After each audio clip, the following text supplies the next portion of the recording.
Hello everyone, welcome again to my YouTube channel Omlan Chemistry, and today we are going to discuss about Rutherford's atomic model, which is included in the second chapter of the NCERT Class 11 textbook. Now this model was discovered by Ernest Rutherford, and this was the first scientifically precise model which explains how an atom and its constituent elementary particles exist. तो ये model को समझने के लिए, explain करने के लिए Rutherford ने एक एक्सपेरिमेंट किया था जिसको हम लोग अल्फा रे स्कैटरिंग एक्सपेरिमेंट बोलते हैं। तो इस एक्सपेरिमेंट के लिए रदरफोर्ड ने एक अल्फा पार्टिकल का सोर्स लिया था। अब अल्फा पार्टिकल क्या है? हीलियम 2+, मतलब हीलियम न्यूक्लियस को ही हम लोग अल्फा पार्टिकल बोलते हैं, ठीक है। तो अल्फा पार्टिकल का एक सोर्स लिया था जिससे अल्फा पार्टिकल निकलेंगे। एक फोटोग्राफिक प्लेट लिया था ताकि इसके आसपास जो भी एक्टिविटी होगा वो इसको डिटेक्ट करेंगे, ठीक है। ये फोटोग्राफिक प्लेट एक कैमरा का रील की तरह ही है। तो आप यहाँ पे देख सकते हैं कि ये जो एक्सपेरिमेंट सेटअप है, अल्फा पार्टिकल सोर्स से अल्फा पार्टिकल मतलब हीलियम न्यूक्लियस ऐसे निकलेंगे।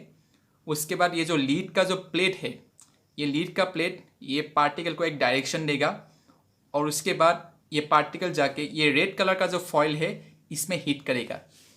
ये रेड कलर का फॉइल गोल्ड फॉइल है, सोने का एक फॉइल है, ठीक है, जिसमें सोने का क्या होगा? एटम्स होगा। This foil is consist of gold atoms, okay. Heat करने के बाद यहाँ पे कुछ एक्टिविटी होगा। ये डॉट डॉट वाला, ये ग्रीन डॉट वाला जो भी आपको दिखाई दे रहा है, कुछ एक्टिविटी होगा, जो एक्टिविटी ये फोटोग्राफिक प्लेट डिटेक्ट करेगा। तो ये एक्सपेरिमेंट करने के बाद रदरफोर्ड ने ये फोटोग्राफिक प्लेट को लेकर मैथमेटिक्स के जरिए कुछ ऑब्जर्वेशन किया, जो है most of the alpha particles pass through undeflected. तो अल्फा पार्टिकल्स का सोर्स से जितना भी अल्फा पार्टिकल एक पार्टिकुलर टाइम में निकलेंगे, उसमें से most of the alpha particles बिना डिफ्लेक्ट हुए जैसे निकले थे वैसे ही लीड प्लेट के जरिए जाकर गोल्ड प्लेट में से गुजरते हुए ऐसे ये फोटोग्राफिक प्लेट का जो ऑपोजिट एंड है यहाँ पे हिट करेंगे, ठीक है। तो इसको समझने के लिए मैंने ये गोल्ड जो फॉइल है, मतलब जो गोल्ड एटम से बना हुआ है, उसमें से एक एटम यहाँ पे मैग्नीफाई करके दिखाया है। तो ये है वो अल्फा पार्टिकल जो बिना डिफ्लेक्ट करे हुए जैसे आए थे वैसे ही चले जाएंगे। दूसरा है a small fraction gets deflected by some angle. कुछ फ्रैक्शन क्या होगा, वो ऐसे डिफ्लेक्ट करके एक पार्टिकुलर एंगल में अलग डायरेक्शन में जैसे आए थे उससे थोड़ा डेविएट करते हुए अलग डायरेक्शन में चले जाएंगे।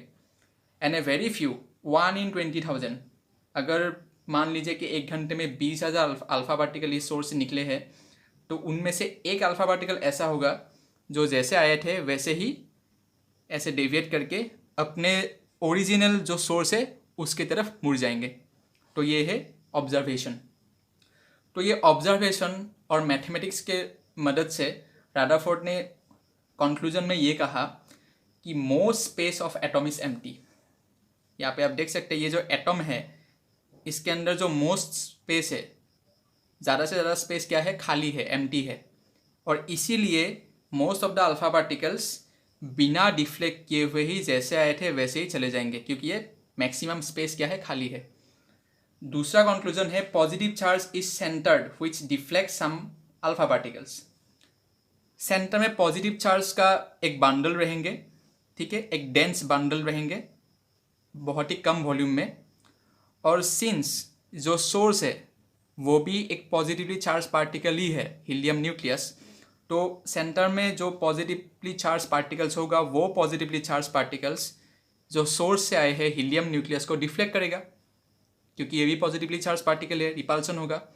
तो जितना पास न्यूक्लियस के जितना पास होकर ये अल्फा पार्टिकल जाएंगे उतना ही ज़्यादा डेविएट होगा रिपल्सन की वजह से, ठीक है। यहाँ पे आप देख सकते हैं कि ये जो अल्फा पार्टिकल का डायरेक्शन है ये न्यूक्लियस से दूर है, इसलिए वो विदाउट एनी डेविएशन चला गया। लेकिन उसका नीचे जो है अल्फा पार्टिकल वो न्यूक्लियस के पास है, इसलिए रिपल्सन की वजह से, पॉजिटिव रिपल्सन की वजह से वो थोड़ा एंगल करके डिफ्लेक्ट होके एक अलग डायरेक्शन में चला गया, ठीक है। Volume occupied by nucleus is very small which contains protons. Nucleus का जो वॉल्यूम है जो सेंटर में जो पॉजिटिवली चार्ज का जो बंडल है उसको हम लोग न्यूक्लियस बोलते हैं, न्यूक्लियस नाम दिया था रादरफोर्ड ने। ये जो न्यूक्लियस है, ये न्यूक्लियस का वॉल्यूम बहुत ही कम है कंपेयर टू द एटम, और ये न्यूक्लियस में क्या है, पॉजिटिवली चार्ज पार्टिकल्स है, बहुत ही डेंस है, और ये वॉल्यूम इसका बहुत ही ज़्यादा कम है कंपेयर टू दी एटम। ठीक है। Electrons revolve in high speed around the nucleus. ये पॉजिटिवली चार्ज पार्टिकल सेंटर में है, और निगेटिवली चार्ज पार्टिकल मतलब जो इलेक्ट्रॉन्स है, वो इलेक्ट्रॉन्स ये न्यूक्लियस के चारों ओर बहुत ही हाई स्पीड में ऐसे घूमते रहेंगे। ठीक है। इसके साथ ही रादरफोर्ड ने यह भी कहा कि एटम का जो रेडियस है, radius of an atom is in the order of 10⁻⁻10 metre, और जो न्यूक्लियस है, radius of the nucleus is in the order of 10⁻15 metre, तो बहुत ही ज़्यादा छोटा है ये। तो यही ऑब्जर्वेशन रादरफोर्ड ने अल्फा रे स्कैटरिंग एक्सपेरिमेंट के जरिए किया था, और ये सबसे पहला कह सकते हैं कि ऑलमोस्ट सक्सेसफुल एटम का मॉडल था। लेकिन इस मॉडल का भी ड्रॉबैक है, तो वो ड्रॉबैक को हम लोग अगले क्लास में डिस्कस करेंगे, और ये ड्रॉबैक को कैसे सुधार कर एक नया मॉडल बनाया गया वो भी हम लोग डिस्कस करेंगे। So this is all about today. If you like this video then please like it, share it and subscribe my YouTube channel online chemistry and get the update of various chemistry topics in a very lucid manner. Thank you.